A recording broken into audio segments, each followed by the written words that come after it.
Why, hello, YouTube modeling community. That's right. It's a fat man from Alabama coming to you from Don's Garage. Yep, no card showing this video either. This is part 2 on how I cut model car kit glass. Now, in the first video, we showed a full piece like this, and I showed you me drawing little squiggly crooked lines on it.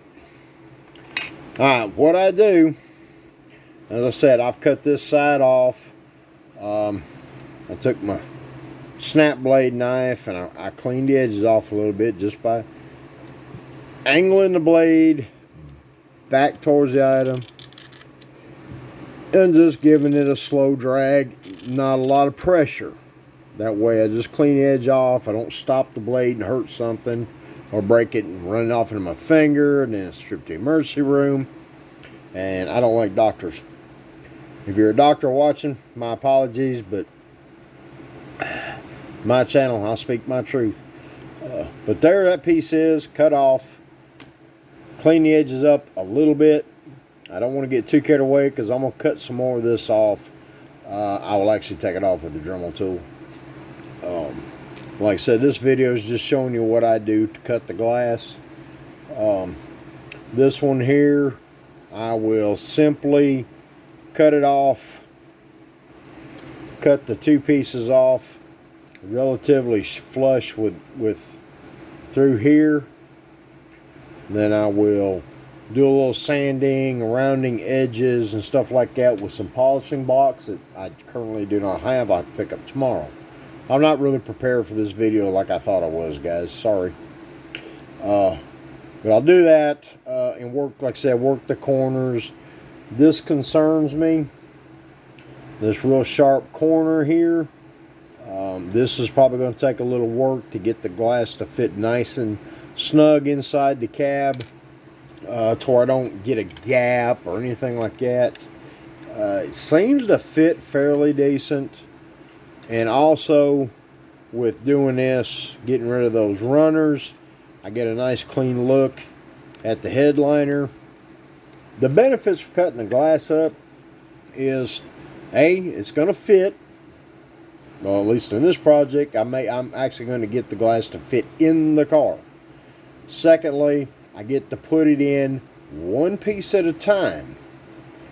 That way, one side's not fighting the other, and you wind up getting glue on it, then you get mad, and you bounce it off the floor, the ceiling, the wall, throw it at the dog, This part's a little frustrating, but it's a lot less frustrating than trying to fit this chunk of clear plastic into the cab all at one time. And what I've done here, this is just simple masking tape. I try to keep at least 2 rolls around, and I'm on my 2nd roll now, so I run to the paint supply store for tapes coming rather soon. I lay it down minimum 3 layers. I generally like 4 or 5. I will get relatively somewhere around that line I drew. This glass is not straight. It's got a taper, so I'm going to kind of tape it, try to follow the taper. This particular tape does stretch a little bit, so I can pull it tight and work it around. Alright, smooth that out, especially here where I'm fixing to cut it. I'm a cheapskate, so I'm not going to waste that ear tape right there. We're going, there. Oh, I need to put another blade in this thing. That, or I don't know what I'm doing with a knife in my hand anymore. So wick that off right there. I'll come back to the top. Get it as close to directly on top of the first piece.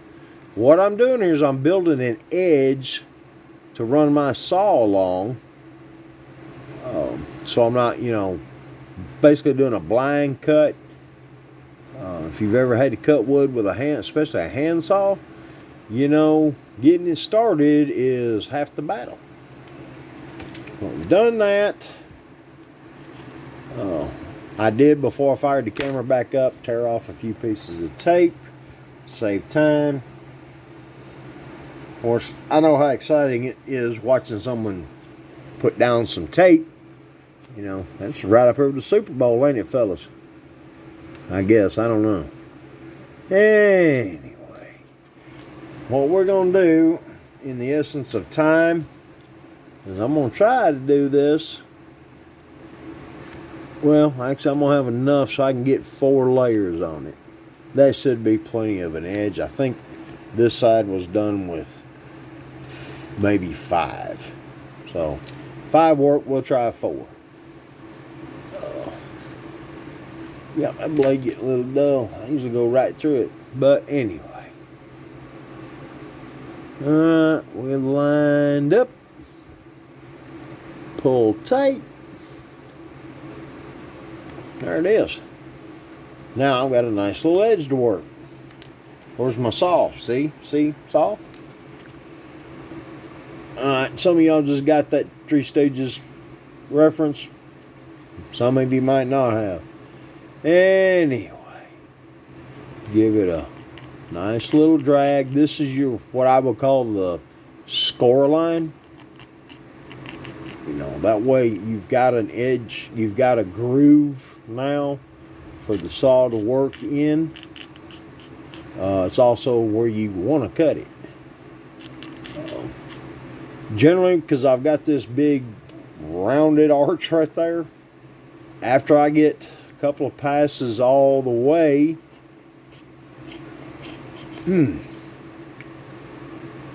I then concentrate just on that point. Because if you bind the saw in this area, you have a strong likeliness to break one, if not both pieces that you want to save. So I cut through this first. Well, everything's still pretty tight and rigid. That way, when I'm making my final cut on this procedure here, I'm already cut through. It's quite common.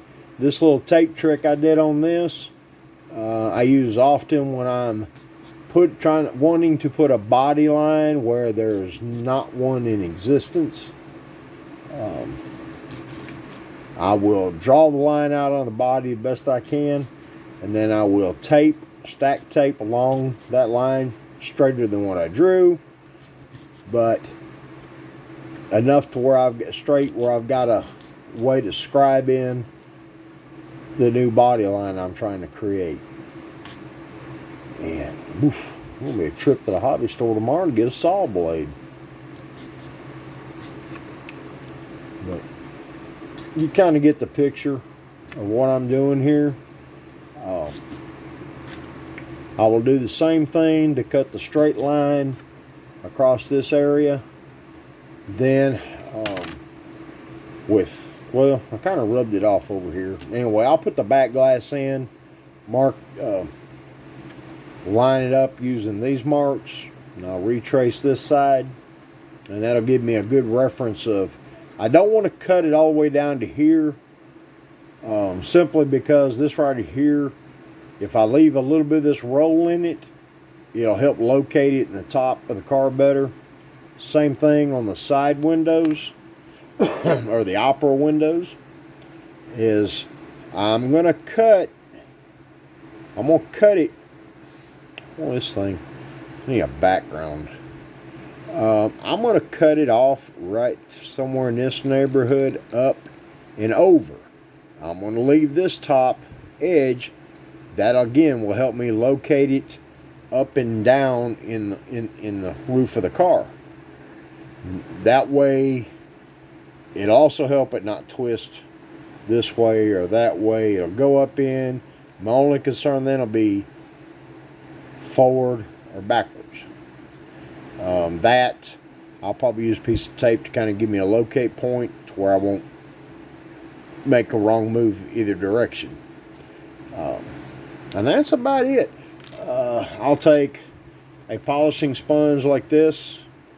Not this one in particular. It's brand new, so she's pretty coarse. But I have a bunch of pieces cut up that are about half wore out. This will help me polish these edges I've cut. There's also a file stick that you, fingernail file that you can buy at Sally's. It's like 4 different colors. It's a finishing pad. It'll polish glass almost till it's translucent again. I will probably pick one of those up, polish the glass. My brother from another mother, Nemo, my brother Nemo Chambers, sent me a bottle of Pledge. Brother, thank you. I need that to finish out the glass. I will put a coat on both inside and outside. A few hours, actually I'll let it sit overnight. The glass will be virtually translucent. Then I can put it in the car and it'll look nice. I'll probably do another video actually putting the glass in the car. That way you'll get a real idea of what I'm doing here. So, well, I hope this little tidbit of a tip has helped somebody. That's the whole idea. It's one of my major points with this channel.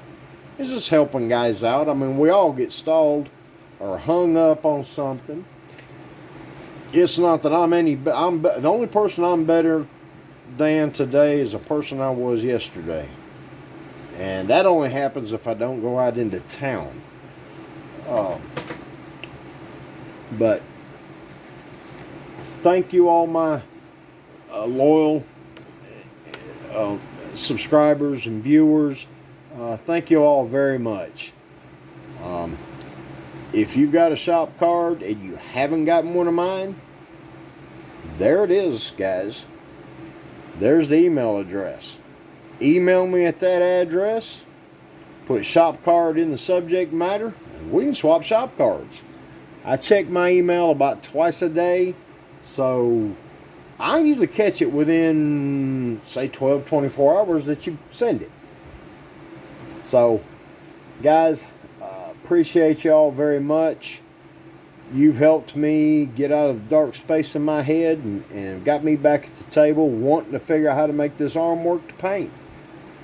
I can't thank you enough.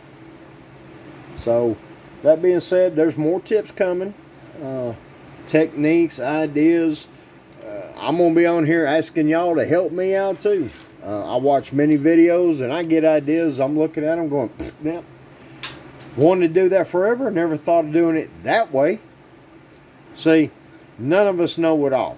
We all need each other. And that's the wonderful thing about YouTube is irregardless of your location, you can do a video and it's going to help somebody either next door, the next state over, or across the big blue pond in either direction. So, everybody, y'all take care. Live, love, and laugh. The world's too serious out there. Sometimes, get to the bench, build something. Turn the tablet off, the phone off, the computer, the TV. Turn on some music, crank it up to just short of the neighbors complaining, and enjoy yourself. Live, love, and laugh. Build the model for you. Okay, fellas, I'll see you in the next video real soon. Bye.